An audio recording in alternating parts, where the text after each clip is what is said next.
Uma herança conquistada pela fé. É a nossa lição, 11ª lição, do 14 de junho de 2020.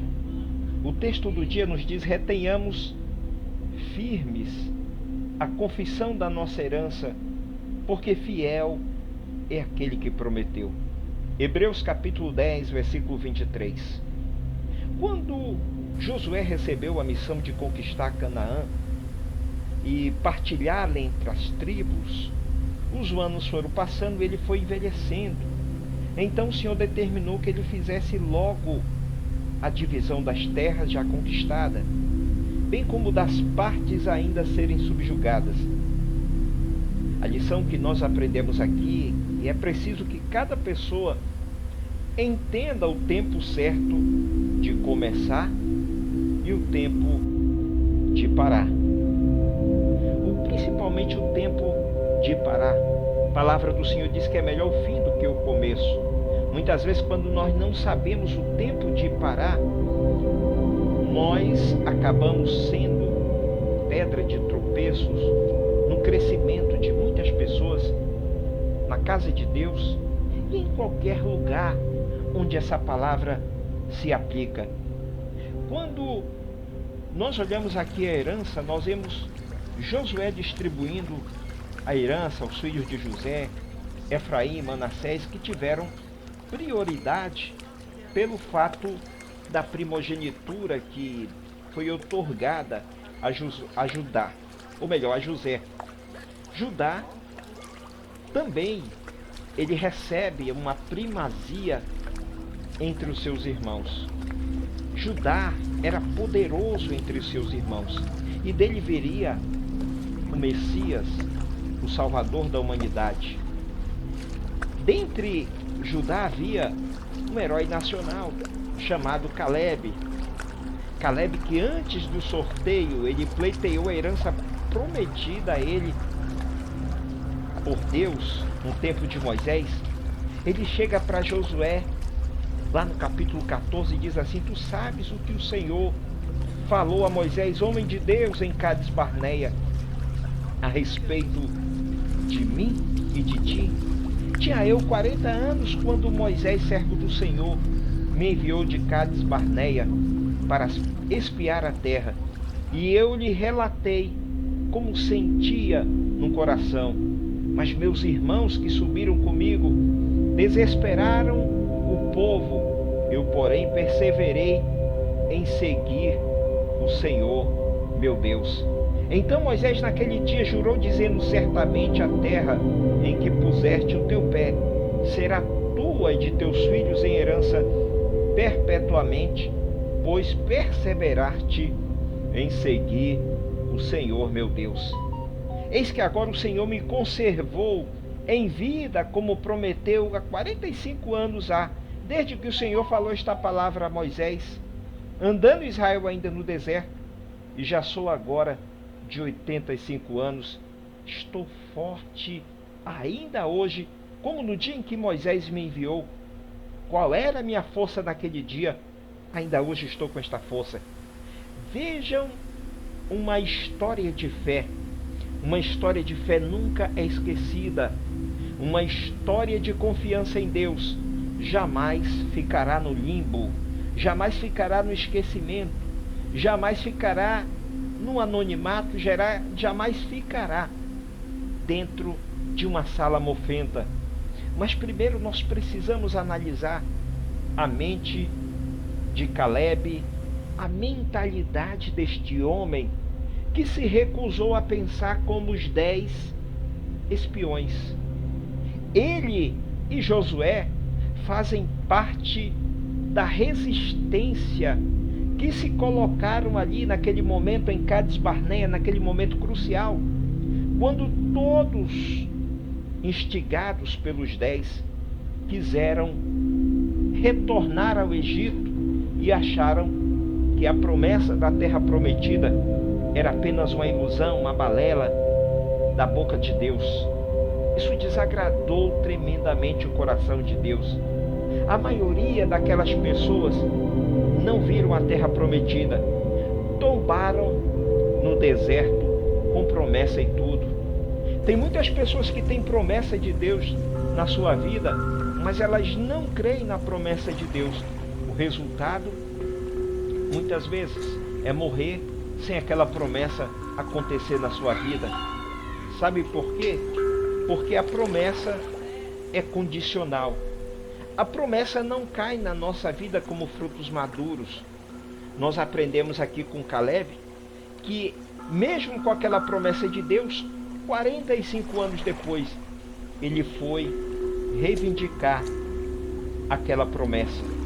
E ele chega, ele se antecipa aos outros. E o que eu acho tremendo é que ele diz aqui, olha, num dia, eu tinha 45 anos quando Moisés, servo do Senhor, me enviou de Cades Barneia para espiar a terra.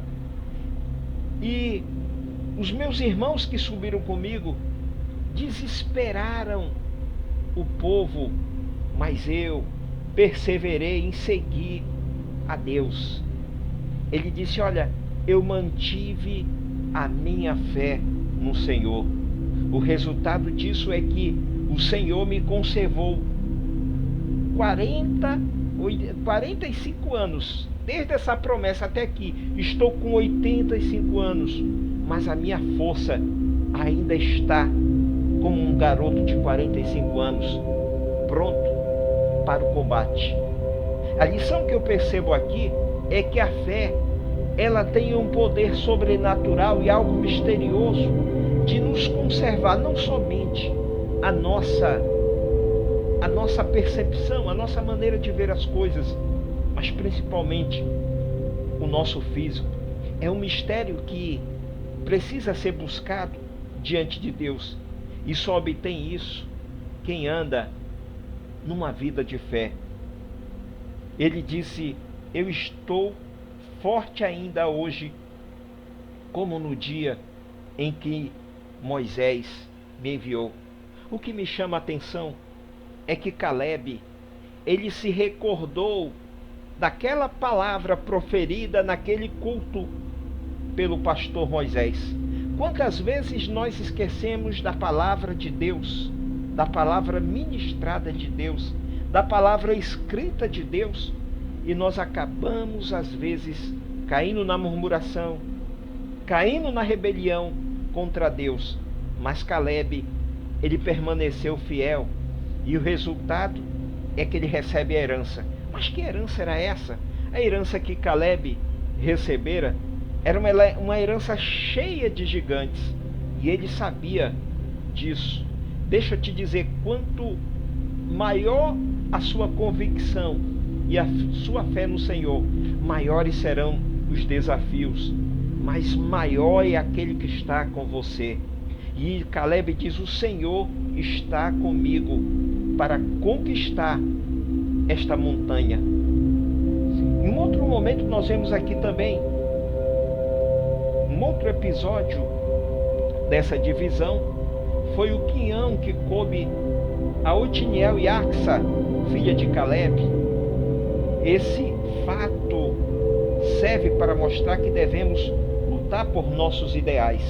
Axa recebe uma terra ainda seca, mas ela chega para o seu pai Caleb e diz, olha pai, a minha terra está seca, mas eu preciso de uma terra com água.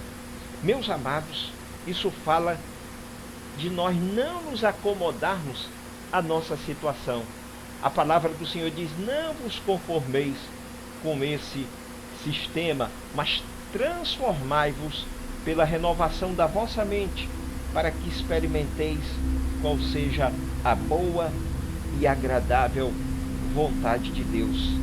Ela pleiteou um território que tivesse água, tendo recebido então uma terra excelente, que tinha fontes superiores e inferiores, e que brotava água dos montes e das planícies.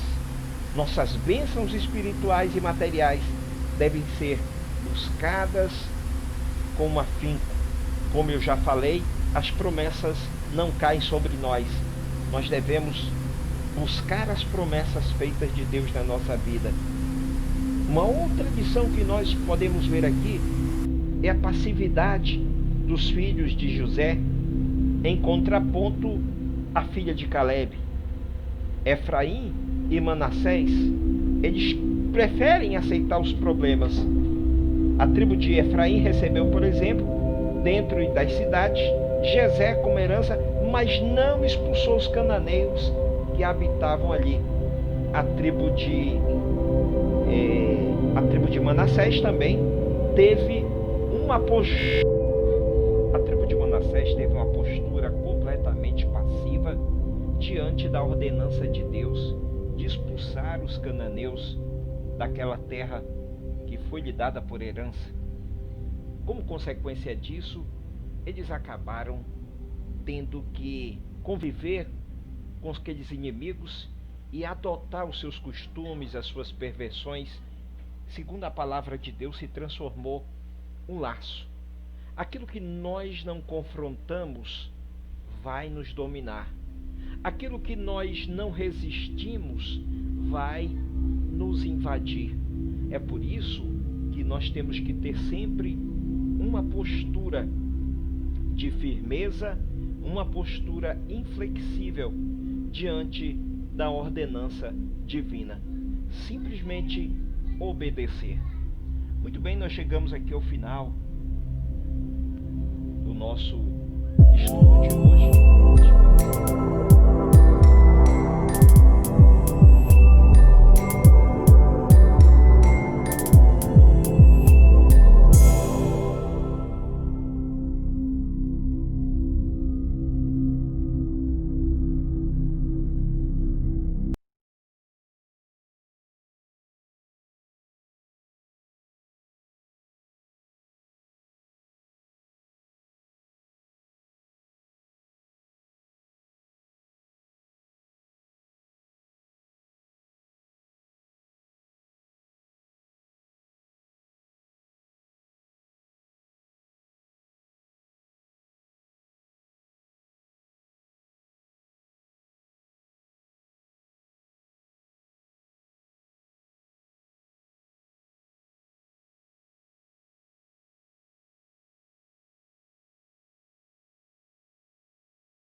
aquilo que você não confronta pode te dominar. Os filhos de José receberam uma herança, mas essa herança dele, como todas as outras, tinha gigantes. Tinha os cananeus ali, mas eles se acomodaram. Eles preferiram negociar e deixar os inimigos na terra. Meus amados, aquilo que nós não confrontamos é aquilo que pode ser a nossa derrota. Se nós não confrontamos o pecado que está perto de nós, se nós não confrontamos determinada situação, nós podemos ser vencidos por ela. Uma outra lição que nós vemos aqui é que um dos filhos de José chega para Josué e reivindica uma determinada terra, e Josué diz para ele: olha, se tão grande povo és, sobe ao bosque e corta para ti ali lugar na terra. E completou: expulsarás os cananeus, ainda que tenham carros de ferro, ainda que sejam fortes. Aqui está uma lição para você e para mim nesse dia. Na nossa herança, nós vamos encontrar inimigos. Na nossa herança, nós vamos encontrar problemas, dificuldades, desafios. Mas a promessa é: eu serei contigo. E esta promessa é do grande eu sou. A segunda lição que eu aprendo aqui é que nós precisamos conquistar a nossa herança. E nós não podemos nos vitimizar. Nós não podemos fazer parte dessa geração vitimista que está sempre reclamando de tudo, culpando A, B e C, culpando o governo, e nós não tomamos, às vezes, uma atitude que Deus requer que nós venhamos a tomar. Que Deus nos desperte para nós tomarmos a posição no nosso campo de batalha e conquistarmos aquilo que Deus tem para nós. Que Deus abençoe você.